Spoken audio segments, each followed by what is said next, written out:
അധ്യായം 4. എന്നാൽ നമ്മുടെ പൂർവ്വപിതാവായ അബ്രഹാം ജഡപ്രകാരം എന്തു പ്രാപിച്ചു എന്ന് പറയേണ്ടു. അബ്രഹാം പ്രവൃത്തിയാൽ നീതീകരിക്കപ്പെട്ടു എങ്കിൽ അവന് പ്രശംസിപ്പാൻ സംഗതിയുണ്ട്.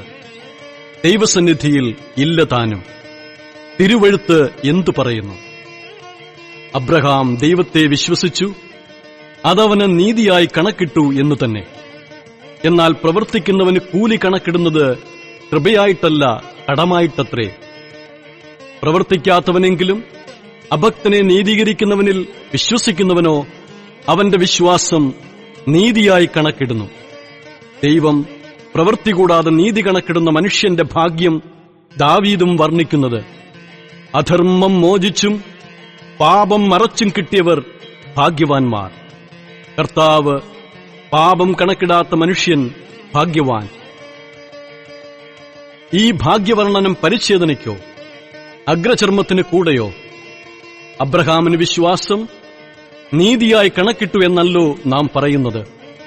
എങ്ങനെ കണക്കിട്ടത്? പരിച്ഛേദനയിലോ അഗ്രചർമ്മത്തിലോ? പരിച്ഛേദനയിലല്ല, അഗ്രചർമ്മത്തിലത്രേ. അഗ്രചർമ്മത്തിൽ വെച്ചുണ്ടായിരുന്ന വിശ്വാസനീതിക്ക് മുദ്രയായി പരിച്ഛേദന എന്ന അടയാളം അവന് ലഭിച്ചത് അഗ്രചർമ്മത്തോടെ വിശ്വസിക്കുന്നവർക്കും കൂടെ നീതി കണക്കിടുവാൻ തക്കവണ്ണം താൻ അവർക്ക് എല്ലാവർക്കും പിതാവായിരിക്കേണ്ടതിനും. പരിച്ഛേദന മാത്രമുള്ളവരല്ല, നമ്മുടെ പിതാവായ അബ്രഹാമിന് അഗ്രചർമ്മത്തിൽ വെച്ചുണ്ടായിരുന്ന വിശ്വാസത്തെ അനുഗമിക്കുന്നവരായ പരിച്ഛേദനക്കാർക്ക് പിതാവായിരിക്കേണ്ടതിനും തന്നെ. ലോകാവകാശിയാകും എന്നുള്ള വാഗ്ദത്തം അബ്രഹാമിനോ അവന്റെ സന്തതിക്കോ ന്യായപ്രമാണത്താലല്ല, വിശ്വാസത്തിന്റെ നീതിയാലല്ലോ ലഭിച്ചത്. എന്നാൽ ന്യായപ്രമാണമുള്ളവർ അവകാശികളെങ്കിൽ വിശ്വാസം വ്യർത്ഥവും വാഗ്ദത്തം ദുർബലവും എന്നുവരും. ന്യായപ്രമാണമോ കോപത്തിന് ഹേതുവാകുന്നു. ന്യായപ്രമാണമില്ലാത്തിടത്ത് ലംഘനവുമില്ല. അതുകൊണ്ട് കൃപാദാനം എന്ന് വരേണ്ടതിന് വിശ്വാസത്താലത്രേ അവകാശികളാകുന്നത്. വാഗ്ദത്തം സകല സന്തതിക്കും ന്യായപ്രമാണമുള്ളവർക്ക് മാത്രമല്ല, അബ്രഹാമിന്റെ വിശ്വാസമുള്ളവർക്കും കൂടെ ഉറപ്പാകേണ്ടതിനു തന്നെ. മരിച്ചവരെ ജീവിപ്പിക്കുകയും ഇല്ലാത്തതിനെ ഉള്ളതിനെപ്പോലെ വിളിക്കുകയും ചെയ്യുന്നവനായി താൻ വിശ്വസിച്ച ദൈവത്തിന്റെ ദൃഷ്ടിയിൽ അവൻ നമുക്കെല്ലാവർക്കും പിതാവാകേണ്ടതിനു തന്നെ.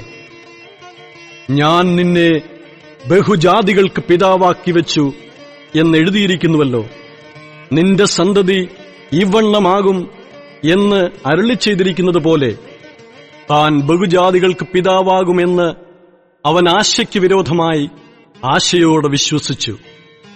അവൻ ഏകദേശം 100 വയസ്സുള്ളവനാകയാൽ തന്റെ ശരീരം നിർജീവമായി പോയതും സാറായുടെ ഗർഭപാത്രത്തിന്റെ നിർജീവത്വവും ഗ്രഹിച്ചിട്ടും വിശ്വാസത്തിൽ ക്ഷീണിച്ചില്ല. ദൈവത്തിന്റെ വാഗ്ദത്തത്തിങ്കൽ അവിശ്വാസത്താൽ സംശയിക്കാതെ വിശ്വാസത്തിൽ ശക്തിപ്പെട്ട് ദൈവത്തിന് മഹത്വം കൊടുത്തു. അവൻ വാഗ്ദത്തം ചെയ്തത് പ്രവർത്തിപ്പാനും ശക്തൻ എന്ന് പൂർണ്ണമായി ഉറച്ചു. അതുകൊണ്ട് അതവന് നീതിയായി കണക്കിട്ടു. അവന് കണക്കിട്ടു എന്നെഴുതിയിരിക്കുന്നത് അവനെ വിചാരിച്ചു മാത്രമല്ല, നമ്മെ വിചാരിച്ചും കൂടെയാകുന്നു. നമ്മുടെ അതിക്രമങ്ങൾ നിമിത്തം മരണത്തിന് ഏൽപ്പിച്ചും നമ്മുടെ നീതീകരണത്തിനായി ഉയർപ്പിച്ചുമിരിക്കുന്ന നമ്മുടെ കർത്താവായ യേശുവിനെ മരിച്ചവരിൽ നിന്ന് ഉയർപ്പിച്ചവനിൽ വിശ്വസിക്കുന്ന നമുക്കും കണക്കിടുവാനുള്ളതാകിയാൽ തന്നെ.